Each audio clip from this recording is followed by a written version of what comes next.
এখন আপনাদের জন্য যেটা আছে সেটা খুব মজার একটা পর্ব, যেটা আমরা সবাই খুব দেখতে চাই, শেফ পর্ব। আজকে আমাদের পর্বে অতিথি হয়ে এসেছেন বিল্লাল হোসেন। উনি কাতার এয়ারওয়েজে আছেন। বিল্লাল ভাই কেমন আছেন? আলহামদুলিল্লাহ, আমি ভালো আছি। আপনি কেমন আছেন? আমি খুব ভালো আছি। আপনার অনেক নাম শুনেছি, কখনো দেখা হয়নি। আজকে একসাথে রান্না করব। আজকে আপনি কি রান্না করছেন? আজকে আমি দেখাবো beef steak with peppercorn sauce. And আমরা এখানে ইউজ করব একটু টেস্টটা ব্যতিক্রম করার জন্য basted chilli and tomato sauce. আচ্ছা, প্রিয় দর্শক, চলুন আমরা দেখে আসি beef steak with peppercorn sauce করতে আমাদের কি কি উপকরণ লাগছে। Beef stock with peppercorn sauce করতে আমাদের লাগছে beef stock, beef tenderloin steak, blanch করা vegetable, rosemary, oyster soya sauce, fresh cream, ময়দা, ম্যাশড পটেটো, গোলমরিচ আধা ভাঙা করে নেওয়া, গাজরের পেস্ট, মাস্টার্ড পেস্ট, মাখন, ড্রাই থাইম, রসুন কুচি, লবণ, best tomato ketchup, basted chilli sauce এবং অলিভ অয়েল। আমরা দেখে আসলাম আমাদের কি কি লাগছে। এখন আমি শেফের কাছে চলে যাচ্ছি। আমি প্রথমে বিফটাকে ম্যারিনেট করে নেব। আমরা টেন্ডারলাইন বিফ টেন্ডারলাইন নিচ্ছি। সাথে আমাদের যাচ্ছে এখানে ফার্স্ট হচ্ছে গার্লিক চপ, যেটা আমাদের রসুন চপ আর কি। এখানে আমি নিচ্ছি একটু আপনার থাইমস, এটা আমরা ড্রাই হার্বস দিচ্ছি। ড্রাই হার্বস নিচ্ছি, সল্ট। না, আপনি তো আসলে ফ্রেশ রোজমেরিটা নিয়ে আসছেন, তো এটা অনেক সময় अवेलेबल না। হ্যাঁ, তো আমরা পাউডারটা ইউজ করতে পারি, যেটা ড্রাইটা আমরা ইউজ করতে পারি। তারপরে আমি নিব পেপারকর্ন। এখানে আমি এটা ক্রাশ করাটা নিয়ে নিছি। এটা একটু বেশি ইউজ করব। এটা তো আমরা ফ্রেশটাও করে দিতে পারি, ক্রাশ করে। ফ্রেশটা আমরা ক্রাশ করে দিতে পারি। ইংলিশ মাস্টার্ড নিচ্ছি। ইয়েলো মাস্টার্ডটা আসলে দর্শক কিনতে পাওয়া যায়। আমি নেব রোজমেরি, যেটা ফ্রেশটা, এটাকে আমি একটু ছিঁড়ে দেব। আমরা আরেকটা জিনিস ইউজ করব, সেটা হলো আপনার যে আমরা ওয়েস্টার সয়া সস, যেটা কতটুকু দিব আপনি? এখানে 2 চামচ দেন, আরেক চামচ দেন। আচ্ছা, এটা আমরা দিলাম ওয়েস্টার সয়া সস। হ্যাঁ, ওয়েস্টার সয়া সস, যেটা সেম ওই সয়া সসের মধ্যে দেখতে পাচ্ছেন, এটা একটু ডিফারেন্ট। একটু অয়েল ইউজ করতে পারি এর মাঝে, তো অলিভ অয়েল ইউজ করতে। অলিভ অয়েল দিচ্ছি, জি। অলিভ অয়েল তো হেলদি। আমরা তেলটা দিয়ে দিই। হ্যাঁ, সামান্য, বেশি দেব না। আমরা স্টেকে আসলে খুব অল্প তেলই লাগে।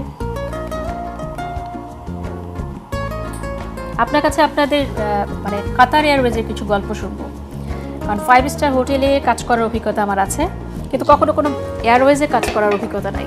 এটা একটু জানার ইচ্ছা আছে। আর কাতার এয়ারলাইন্স এর জবটা very difficult job, because passenger খাওয়ার পর কিন্তু এরা ফ্লাই করে, এবং ফ্লাইয়ের মধ্যে যখন 8 থেকে 10 ঘন্টা, 15 ঘন্টা, 18 ঘন্টা এরকম ফ্লাই করে, এর মধ্যে কিন্তু মেডিকেল কিছুই নেই।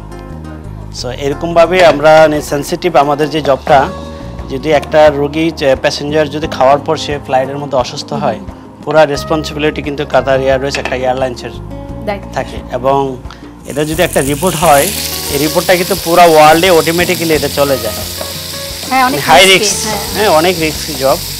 আমরা যখনই যেটা করি, খুব আপনার 100% হাইজিন এবং সেফটিকে নিয়ে, এবং প্রত্যেকটা খাবার যে অ্যালার্জি যে জিনিসটা, এই জিনিসটা কিন্তু আপনার অনেকে আছে গ্লুটেন ফ্রি, এই জিনিস কিন্তু খুব সেন্সিটিভ। যখনই আমরা কিছু করি খাবার, একজন প্যাসেঞ্জারদের ওই খাবার সম্বন্ধে আমাদের 100% শিওর হতে হবে। আসলে শিওর হতে হয় যে এর মধ্যে এই জিনিসটা নাই। রিসেন্টলি একটা রিজন ছিল, একটা মহিলা, সে তার অ্যালার্জি আছে কিন্তু সে বলে নাই।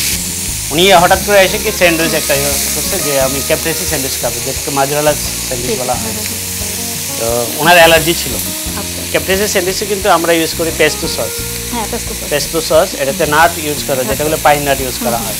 পাইন নাটে কিন্তু যে অল নাটসে কিন্তু অ্যালার্জি আছে, অনেকেরই আছে। খাওয়ার পরে জানি উনি তো আর জানে না যে এর মধ্যে এটা ইউজ করে গেছে। নিয়মই উনি যদি অ্যালার্জিতে হয়, উনি আগে ইনফর্ম করা দেবেন যে আমার অ্যালার্জি আছে, এরকম ধরনের ফুড যেন আমাকে দেওয়া হয়, এরকম কোনো জিনিস না ইউজ করা হয় এর মধ্যে। তো এটা ইনফর্ম করে নাই, দেখা যায় কি একটু পরেই উনি খাওয়ার সাথে সাথেই দেখা যায় কি ওনার মুখ, নাক সবগুলো লাল হয়ে গেছে, লাল হয়ে ফুলে গেছে, এই অবস্থা।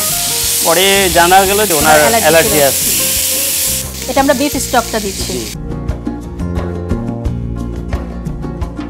অনেক সুন্দর একটা ফ্লেভার আসছে। আর আমরা যখন পেপারকর্ন সসটা দিব তখন টেস্ট ফ্লেভার দুটোই বেড়ে যাবে।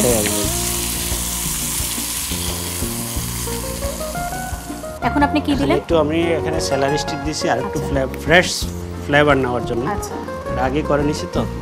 আর একটু রোজমেরি, আমি থাইম, স্যালারি স্টিক, রোজমেরি এগুলো সব আসলে কিনতে পাওয়া যায়, একটু খুঁজতে হবে। আর ড্রাই থাইমটা দিলাম।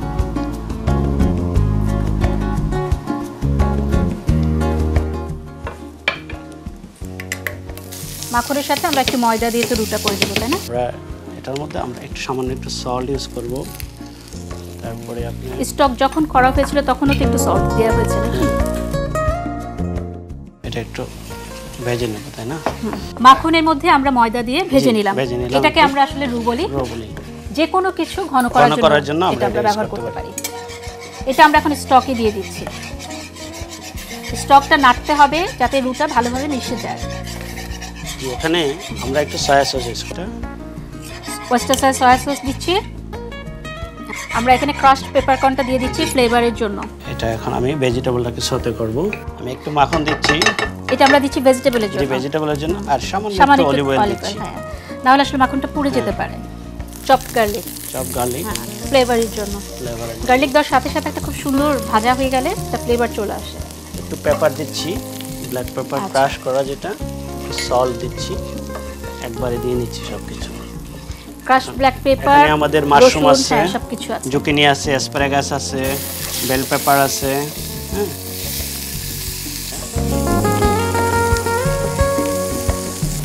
এখন আমরা স্টেকটা দিয়ে দেব।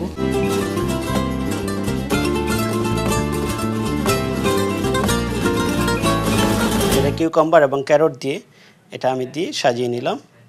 বাহ, এই তো আপু হয়ে গেল আমার বিফ স্টেক পেপারকর্ন সস। প্রিয় দর্শক, চলুন আমরা দেখে আসি কিভাবে এই অসাধারণ রেসিপিটি আপনারা বাসায় করতে পারবেন। বিফ স্টেক নিয়ে তাতে রসুন ছোট কিউব, থাইম, আধ ভাঙা গোলমরিচ, লবণ, রোজমেরি, ওয়েস্টার সয়া সস তেল দিয়ে মাখিয়ে গ্রিল প্যানে বিছিয়ে দিয়ে এপিট ওপিট ভেজে তৈরি বিফ স্টেক। অন্য একটি প্যানে স্টক দিয়ে তাতে স্যালারি স্টিক, থাইম, রোজমেরি দিয়ে তাতে মাখন ময়দা মিক্স দিয়ে ঘন হয়ে এলে সয়া সস, গোলমরিচ আধ ভাঙা দিয়ে তৈরি সস। নানান রঙের ব্লাঞ্চ করা সবজি টস করে নিয়ে সার্ভিং ডিশে potato mash, carrot mash, vegetable এবং স্টেক উপরে সস ছড়িয়ে অসাধারণ স্বাদের beef steak with peppercorn sauce. Chef, আপনাকে অসংখ্য ধন্যবাদ। আপনি ছুটি কাটাতে অল্প কিছুদিনের জন্য দেশে এসেছেন, তার মাঝে আমাদেরকে সময় দিলেন, এত অসাধারণ একটা রেসিপি দেখালেন। অনেক ধন্যবাদ। আপনাকে ধন্যবাদ এবং ধন্যবাদ এটিএন বাংলা দর্শকদেরকে যারা আছে সামনে বসে এই রেসিপিটা দেখতেছেন। এবং আরও ধন্যবাদ জানাচ্ছি যে বেস্ট টমেটো কেচাপ বাহারি রান্নার যারা এই আয়োজনটা করেছেন, সুন্দর একটি আয়োজন, তাদেরকে অনেক অনেক আমার অন্তর থেকে আমি ধন্যবাদ জানাচ্ছি।